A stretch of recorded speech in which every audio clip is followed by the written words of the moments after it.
I'm Greer McGeary, President of Seahorse Victoria. My guest tonight is Claire Allen, National Program Manager for Pride in Health and Wellbeing. Welcome, Claire. Thank you so much for having me. It's a real pleasure to be on board. Could you tell us what Pride in Health is and give us a little bit of history of where it came from? Pride in Health and Wellbeing is part of ACON. ACON is now Australia's largest LGBTQ health provider. It was established back in the 80s as a community response to the HIV and AIDS epidemic and has grown to all sorts of health supports. About 10 years ago, we realised community can't just look after community. We needed to bring the rest of the industry along as well. So our Pride Inclusion Programs were born. Pride in Diversity, looking at corporate workforce inclusion, Pride in Sport, and Pride in Health and Wellbeing that looks at inclusion across the health, wellbeing and human services sectors. Sounds like it's a very comprehensive organisation. Where do you recruit people from to help provide those services? Good question. Anywhere, and it's quite a diverse background that we want. So a lot of it is around a passion and confidence to be able to speak to best practice and evidence-based research, and then to bring our member organisations along for that journey. So there's an element of relationship management, of change management, of being a really passionate ally. Most of us tend to like data and research as well, and a really good understanding, especially in Pride in Health and Wellbeing, of the health, wellbeing and human services sector and how that works. You need to sort of organise these programs. How do you fund the Pride in Health? It's all funded through membership fees. So member organisations pay a membership fee, an annual membership fee for 12 months. And based on that, we then support them, train them, mentor them, give them access to member resources, do panels and events with them, and meet them where they're at in their inclusion journey. And so, especially in the health space, there's a lot of really passionate people that don't have a formal framework around them. So we help them establish a more formal and sustainable framework for their inclusion work. You're sort of developing these programs.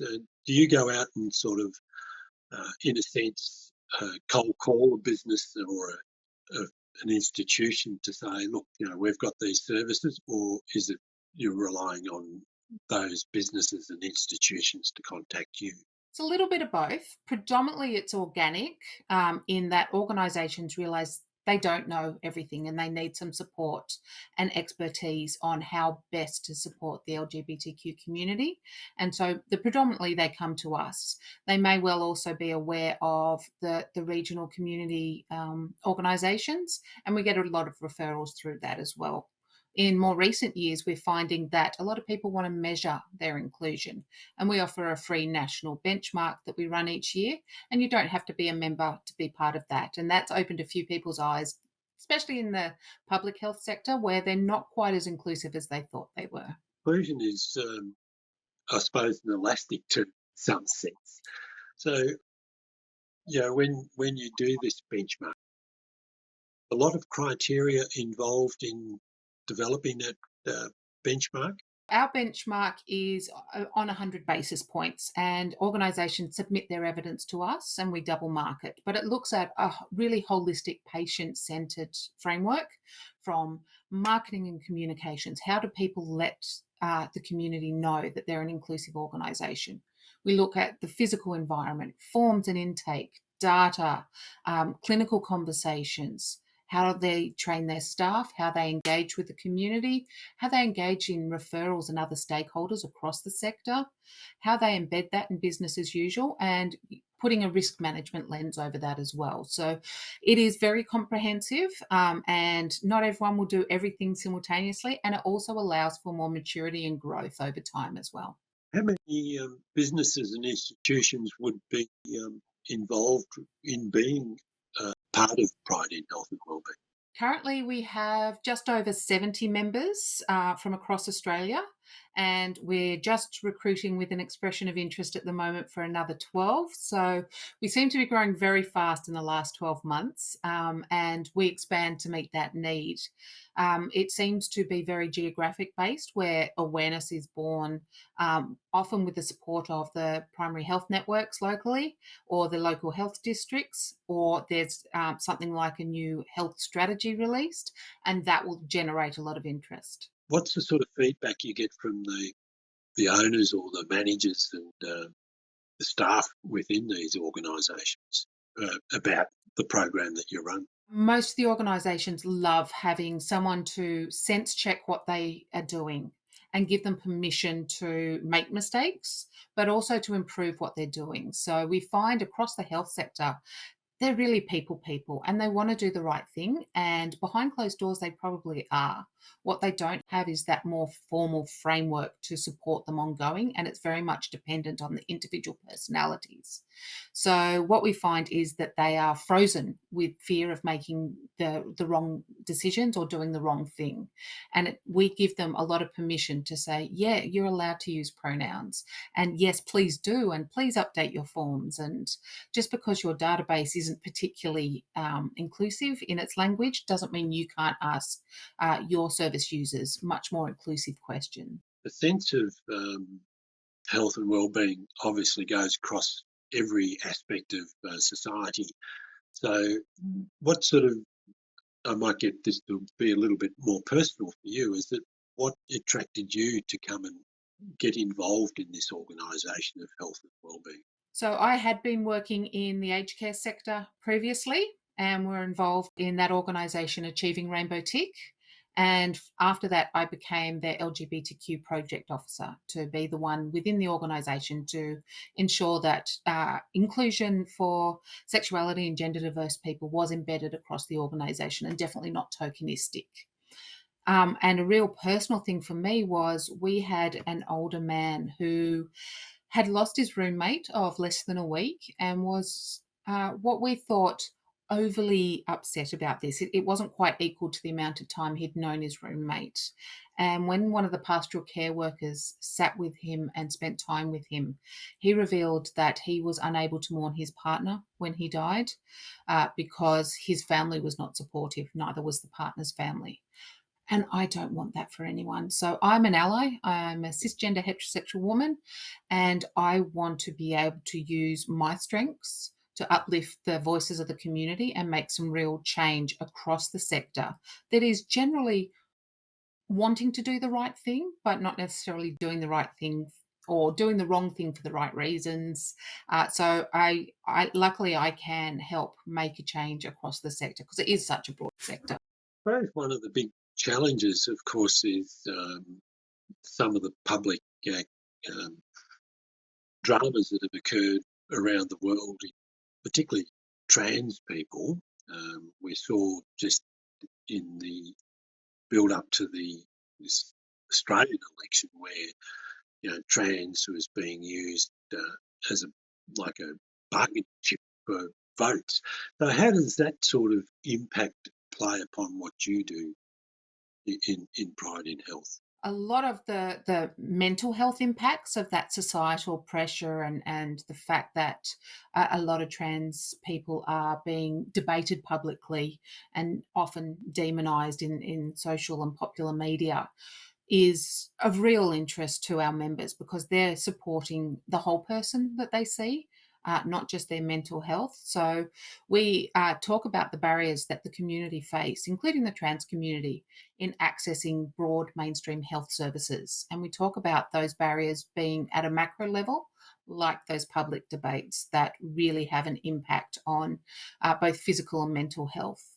And then we also look the more micro barriers at the service level and what they can do to change, but also be there to wrap around supports for the community if they're aware that these public debates are happening, because we know, with Lifeline being one of our members, that the amount of support that the community needs during these public debates absolutely escalates. So when we're working with health organisations, they appreciate the need for complete wraparound person-centred care, including mental health. When you You say you provide that support. You're doing it as a one-on-one with various business HR sections, or are you doing it more as a lecture type arrangement where you have a group of people come in and give a presentation about what's going on? Little bit of everything. So we work one-on-one with whomever is driving inclusion in their organisation, which in the health space isn't normally HR. It can often be a clinical lead or a quality lead in many instances. But we work with them, we work with their ally networks internally as a group, and then we do training, which is usually en masse as well. But we also talk and establish communities of practice so that the organisations aren't on their own either. They can establish a really strong referral network, also hear the concerns that other like-minded service providers might be having, and together can then influence change upstream as well as downstream within their organisation. It does provide a big challenge, particularly for groups such as Lifeline and some of those other organisations that are in direct contact with people who are in immediate distress. So with the programs you design to help those people, or you're more relying on their own skills, such as because of their been dealing with stressful situations over a long period of time? We don't provide the clinical expertise. We let them be the service delivery experts. We are the inclusion experts. So we refine and finesse what they're already doing so that it is inclusive of the sexuality and gender diverse community. And it'll be looking at really practical things such as if you're holding a group session, how do you introduce that group? Do you introduce yourself with pronouns, making sure you're not using terms such as ladies and gentlemen? You're saying welcome everyone. It's looking at making sure that there's an opportunity to reach out a helping hand to any individuals that might be particularly vulnerable, including their staff. So when things like that are on or we're doing training, we always recommend that there are LGBTQ helplines made readily available, as well as if their EAP is inclusive, that staff can turn to their EAP. But they're the experts on their service delivery. We just help them polish what they are already expert in to make sure that it is accessible and safe for the community. When you then sort of provide all that inclusion training, the challenge of being able to look at individuals within those organisations. So do you do any sort of follow-up, sort of focusing on maybe one or two individuals to see that the program itself is working?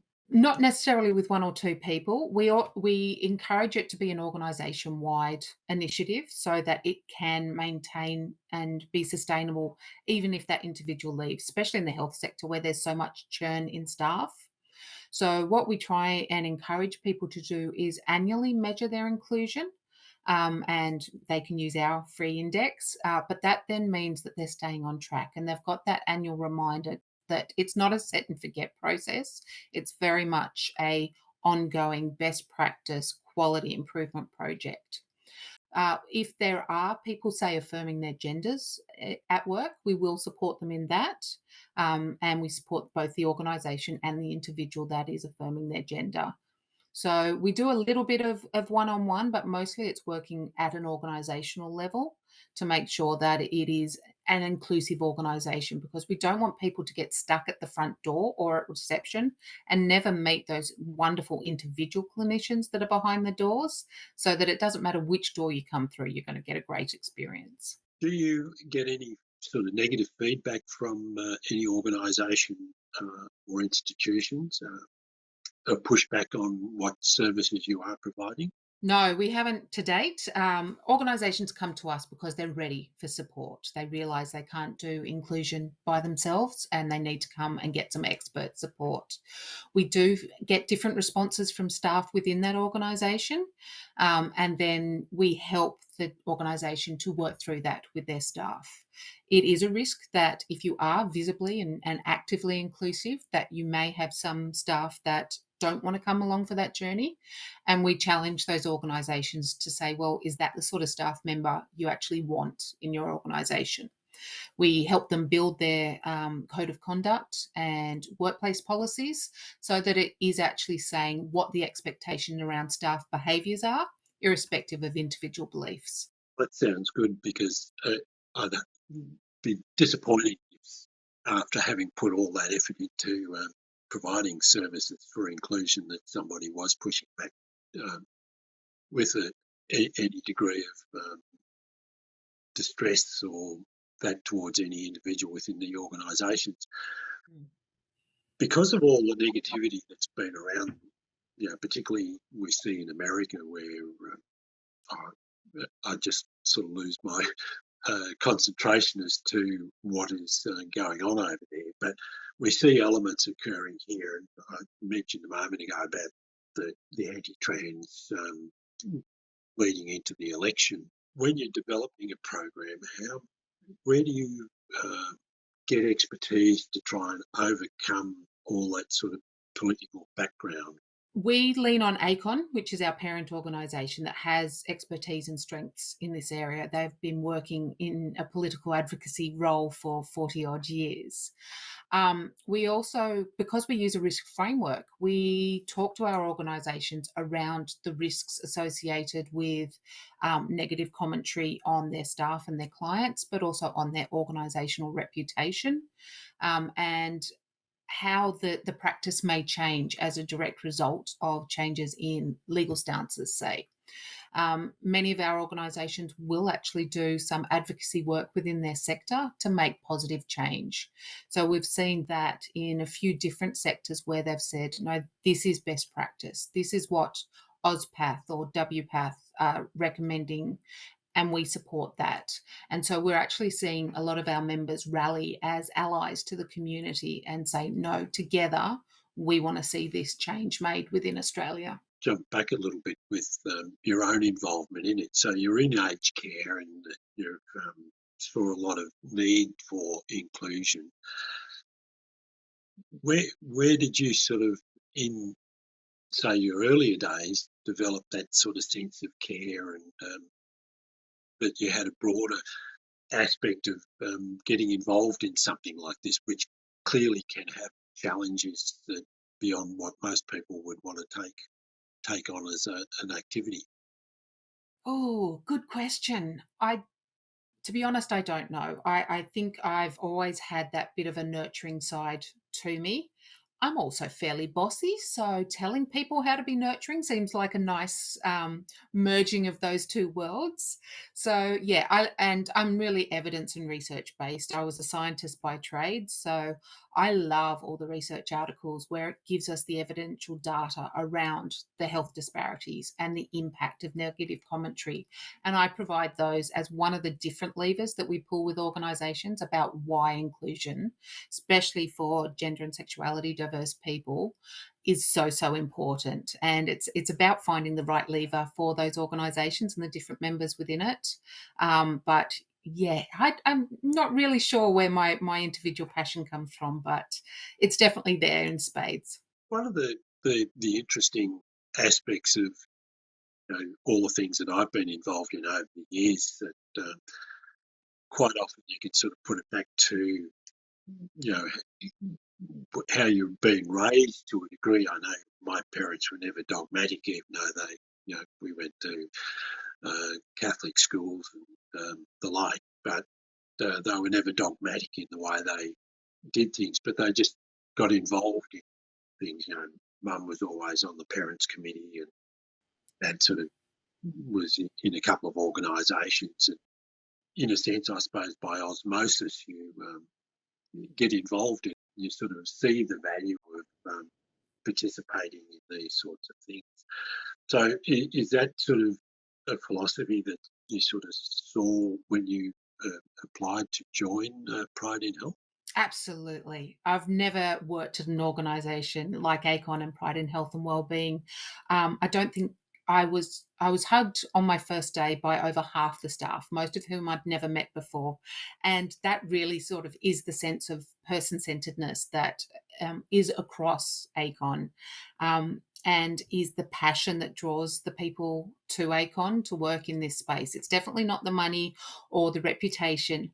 It's very much passion driven, and so I'm really privileged to be able to live my passion on a daily basis. With that sort of passion and drive and your experience with your science background and aged care, as our population does get older overall, the dramas that we've seen involved with, particularly through the lockdown, with what happened in aged care, how important do you see driving the inclusion and diversity in that sector? Absolutely imperative. We know that there are significant barriers to older LGBTQ people in accessing aged care, including a lot of internal fears, especially with so many faith-based organisations being running many aged care services. And while a lot of those faith-based organisations are now really, really inclusive, it's not necessarily shouted from the rooftop. So that understanding that this is now a safe place isn't necessarily well known. There's also a variety of elder abuse that are unique to the LGBTQ community that we heard from the Royal Commission. Elder abuse is an endemic problem anyway. But when we add that other layer, including gender and sexuality types of elder abuse, that's another step of complexity that not a lot of people are ready to do. On the plus side, on the My Aged Care, there's specialisations, including LGBTI specialisations. And from now on, they're actually going to be verified by a third party. So that will at least give community a bit more reassurance that someone is having a good hard look at these services and whether they are LGBTQ inclusive or not. Whereas previously, anyone could tick that box. So from the beginning of next year, hopefully the community will be able to have some sort of reassurance that if someone on My Aged Care has the LGBTQ specialisation box ticked, that they are actually going to be much more LGBTQ inclusive than in the past. Well, that's really encouraging to see, because I know that I'm getting up into that well and truly beyond retirement age. So touch wood, as they say, the need to ensure that these facilities are really up to scratch for the future, just on the personal level. So thank you very much for that sort of activity. It's so important because we need to ensure our own safety and our loved ones' safety, and we can't do that unless there is some sort of minimum standard that we're expecting services to achieve. So at least this gives us a level of reassurance that our loved ones will be looked after, or we will be looked after. You've been involved in a lot of things. I mean, the organisation as well as yourself individually, the staff that you have on board. How much international connection does Pride in Health and Wellbeing have with similar organisations, or passing on your expertise to other countries and the like? We try and keep in touch with most of our peer organisations across the world. So in the past, we've worked with Stonewall and Fenway Health over in the US. And we have looked at also the indices that they use internationally, so that we can make sure our index is best practice. We've had them join us for conferences, and we've got our conference at the end of this year, and we've really had a great feedback internationally, especially since going virtual. So the silver lining of COVID is that we can get more involved in a lot of these virtual conferences internationally. Our membership base, though, is all Australian. So it's the expertise that we definitely try and cultivate across the world, because best practice is best practice. To round out the conversation there, you said you're looking to introduce maybe another 12 organisations into the membership base. Do you look at worry or concerned about the size of the organisations in particular, or does it matter whether it's a small business with only a few staff, or you more concentrate on the larger organisations? We will take anyone that walks through our doors. And we're working with tiny little not for profits with 12 staff and one office, all the way up to primary health networks and federal departments. So we work with the big, the medium, and the small. And we've got a variety of membership options depending on individual needs. And what we provide is not a cookie cutter. We meet that organisation where they're at. So if they're smaller, they're much more agile and able to respond to initiatives and change quite quickly. The larger ones, it's a more like steering the Titanic. It's a bit slower, but it means that we have a broader impact. So it's usually a long, slow burn with larger organisations and a bit of a faster burn with the smaller organisations. On that sort of encouraging note, to say that Pride in Health and Wellbeing, as well as the other cousin organisations within the ACON group, are doing a lot for the LGBTI, and in particular from my concern of trans community. I'd like to thank you for joining me in the conversation today, and wish you and the organisation the best of activity for the future. Oh, thank you so much, Greer. It's been my pleasure, and yeah, it's been fun chatting with you as well. I'm Greer McGeary. My guest has been Claire Allen of Pride in Health and Wellbeing, and thank you for watching Ben TV. Good night.